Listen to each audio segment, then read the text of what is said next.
ये चैप्टर हमें वापस ले आता है टिंगन की उस थोड़ी सी ग्लूमी, थोड़ी सी मिस्टीरियस दुनिया में, जहाँ क्लेन मोरेट्टी अपनी नई जिंदगी को धीरे धीरे डिसिप्लिन और डेंजर के बीच बैलेंस कर रहा है। सीन स्टार्ट होता है बेसमेंट से। कॉफ़ी को पोर करके ओल्ड नील से एक मोटा सा हिस्टोरिकल मटेरियल्स और एक्सप्लेनेटरी ट्रांसक्रिप्ट्स का स्टैक लेकर क्लेन स्पाइरल स्टेयरकेस से ऊपर ब्लैकथॉर्न सिक्योरिटी कंपनी की तरफ बढ़ता है। उसके फुटस्टेप्स सील्ड और क्वाइट बेसमेंट में टैप टैप टैप की तरह एको करते हैं। हर कदम के साथ एक अलग ही एटमॉस्फेयर बिल्ड होता है, जैसे वो सिर्फ ऑफिस नहीं बल्कि एक सीक्रेट वर्ल्ड में एंट्री कर रहा हो। 2 दिन में ही क्लेन को कंपनी का पूरा लेआउट समझ आ चुका है। एंट्रेंस से एंटर करते ही एक बड़ा रिसेप्शन हॉल मिलता है, सोफास, टेबल्स और एक फॉर्मल एनवायरनमेंट। पार्टीशन के बाद इनर रीजन, लेफ्ट साइड पे 3 रूम्स। सबसे पहले मिसेस ओरियाना का अकाउंट्स रूम, फिर एक रेस्ट रूम जहां सोफा बेड्स लगे हुए हैं, और सबसे आखिर में वो स्टेयरकेस जो अंडरग्राउंड जाती है। राइट साइड पे भी 3 रूम्स। सबसे पहले कैप्टन डन स्मिथ का ऑफिस, फिर सिविलियन स्टाफ ऑफिस जहां टाइपराइटर रखा है, और सबसे आखिर में नाइट हॉक्स टीम के फॉर्मल मेंबर्स का एंटरटेनमेंट रूम। क्लेन ने पहले लेनर्ड मिचेल को एंटरटेनमेंट रूम में 2 टीममेट्स के साथ कार्ड्स खेलते देखा था। उसे लगा था कि वो लोग फाइटिंग द लैंडलॉर्ड खेल रहे थे, लेकिन यहाँ उसका नाम फाइटिंग ईविल रखा गया है। गेम वही है, बस नाम चेंज है। आज ब्रेट नाइट शिफ्ट के बाद सो रहा है, रोज़ैन रिसेप्शन पे है, सिजारे फ्रांसिस यूजुअल तरह सप्लाईज के लिए बाहर गया हुआ है। क्लेन जब सिविलियन स्टाफ ऑफिस का डोर खोलता है, तीनों डेस्क खाली मिलते हैं। सिर्फ एक चीज़ वहाँ साइलेंटली बैठी है, एकरसन कंपनी का मॉडल 1346 टाइपराइटर। क्लेन उस मशीन को देखकर मैकेनिकल ब्यूटी फील करता है। उससे लगता है कि अंदर के कॉम्प्लेक्स मैकेनिज्म्स किसी आर्ट पीस से काम नहीं। वो डेस्क पर बैठकर हवा में टाइप करने की प्रैक्टिस करता है।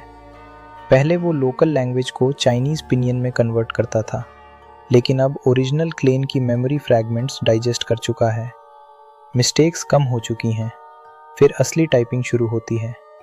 मेटल की heavy rhythm, tap tap tap, जैसे इंडस्ट्री और मशीनरी का एक मेलोडी बन रही हो। इसी रिदम के बीच क्लेन अपना एक्सपेंडिचर एप्लीकेशन टाइप करता है। वो तुरंत डन के पास नहीं जाता। पहले वो ओल्ड नील के दिए हुए मटेरियल्स को सीरियसली रिवाइज करता है। हिस्टोरिकल डॉक्यूमेंट्स और मिस्टिसिज्म के नोट्स सिस्टमैटिकली कंसोलिडेट करता है। जब ऑलमोस्ट नून हो जाता है, तब वो डॉक्यूमेंट्स पैक करता है और एप्लीकेशन लेकर डन के ऑफिस के डोर पे सॉफ्टली नॉक करता है। डन लंच का वेट कर रहा होता है। क्लेन से डॉक्यूमेंट लेकर वो मुस्कुराता है और अंदाज़ा लगाता है कि ये आइडिया ओल्ड नील का होगा। क्लेन बिना हेजिटेशन के कंफर्म कर देता है।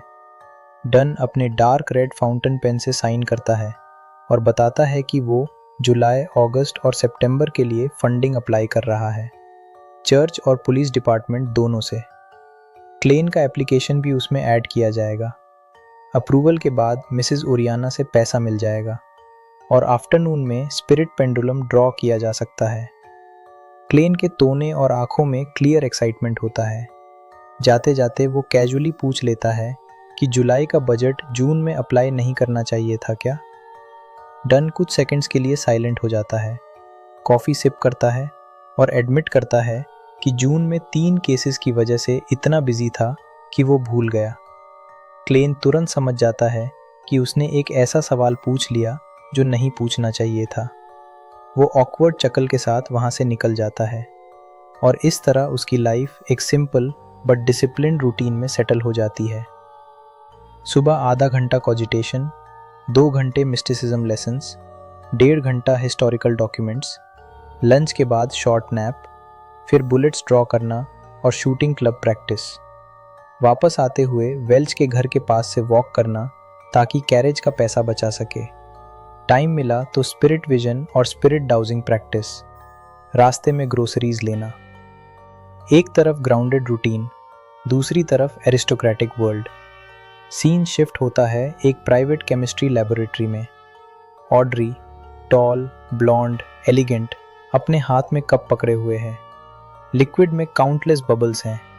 धीरे धीरे वो लिक्विड प्रेसिपिटेट होकर एक स्टिकी सिल्वर सब्सटेंस में बदल जाता है। ऑड्री खुद पर प्राउड फील करती है। एक ही अटेम्प्ट में स्पेक्टेटर पोशन बना लिया। बैकअप मटेरियल्स रेडी थे पर उनकी ज़रूरत नहीं पड़ी। वो डीप ब्रेथ लेती है, पोशन पीने के लिए रेडी होती है। तभी बाहर से डॉग के भौंकने की आवाज़ आती है। वो इरिटेट हो जाती है। डोर खोलकर गोल्डन रिट्रीवर सूजी से चेक करती है। कॉरिडोर में मेड सर्वेंट एनी खड़ी होती है। एनी बताती है कि डचेस डेला का इनविटेशन आया है आफ्टरनून टी और लिटरेचर सैलों के लिए। पैलेस की फेमस बेकर मैडम वीवी को स्पेशली हायर किया गया है। ऑड्री तुरंत एक्सक्यूज़ बना देती है, हेडेक, डिहाइड्रेशन, स्कॉर्चिंग सन। मदर से कहने को बोलती है कि अपॉलॉजी कन्वे कर दें।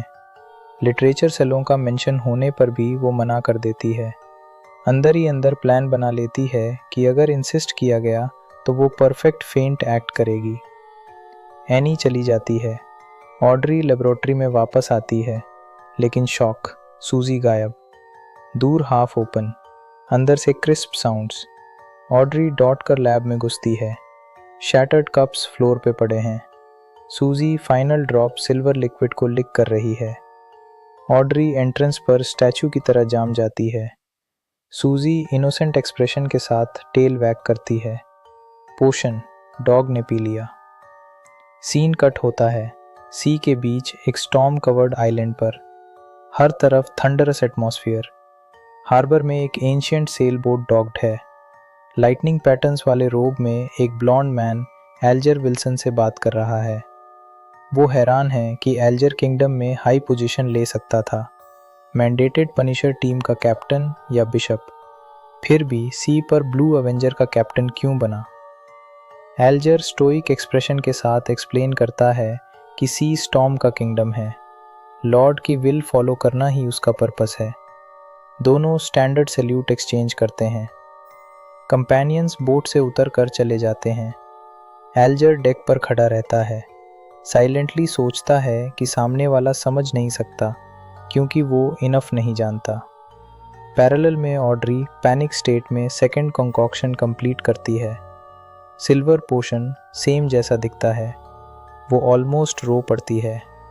फाइनली वो पोशन गल्प कर लेती है। फ्राइडे, टिंगन पर स्टॉर्म टूट पड़ता है। हैवी रेन विंडोज़ पर पाउंड कर रही है। ब्लैकथॉर्न सिक्योरिटी कंपनी के रिसेप्शन हॉल में क्लेन, रोज़ैन और ब्रेट लंच कर रहे हैं। Office rations, Old Will's restaurant से daily supply. Half pound wheat bread, tiny meat piece, thick vegetable soup, थोड़ा बटर। कॉस्ट 7 से 10 पेंस। क्लेन हमेशा चीपेस्ट वाला ऑर्डर करता है, 7 पेंस। रोज़ैन मेंशन करती है कि आज सिर्फ एक नाइट हॉक प्रेजेंट है। ब्रेट बताता है कि गोल्डन इंडस में कल्टिस्ट एलिमेंट्स वाला केस चल रहा है, इसलिए 2 नाइट हॉक्स वहाँ गए हुए हैं। क्लेन चुपचाप अपनी व्हीट ब्रेड को मीट जूस में डिप करके खा रहा है। उसके लेफ्ट स्लीव के नीचे एक सिल्वर चेन है जिसमें टोपाज पेंडेंट लटक रहा है। तभी हाफ क्लोज्ड में डोर पर नॉक होता है। रोज़ैन क्विकली अपना मुंह वाइप करती है और विजिटर को अंदर बुलाती है। एक लैंकी आदमी हाफ टॉप हैट पहने, left shoulder drenched, umbrella fold करके अंदर आता है। हेयर के साइड्स ग्रे हो चुके हैं। वो फॉर्मली पूछता है क्या ये फॉर्मर स्मॉल मर्सनरी स्क्वाड है? रोज़ैन प्रोफेशनल तरीके से कंफर्म करती है। वो आदमी कॉफ करके बताता है कि उसके पास एक मिशन रिक्वेस्ट है। और इस तरह स्टॉर्मी फ्राइडे के बीच क्लेन के रूटीन लाइफ में एक नया केस एंट्री लेने वाला है। मिस्टिसिज्म, एक्सीडेंट्स, पॉलिटिक्स, सी सीक्रेट्स और अब एक फ्रेश मिशन। ये सिर्फ एक काम चैप्टर नहीं था, ये स्टॉर्म के पहले की खामोशी थी। ये चैप्टर यही ख़त्म होता है। मिलते हैं अगले वीडियो में नेक्स्ट चैप्टर के साथ।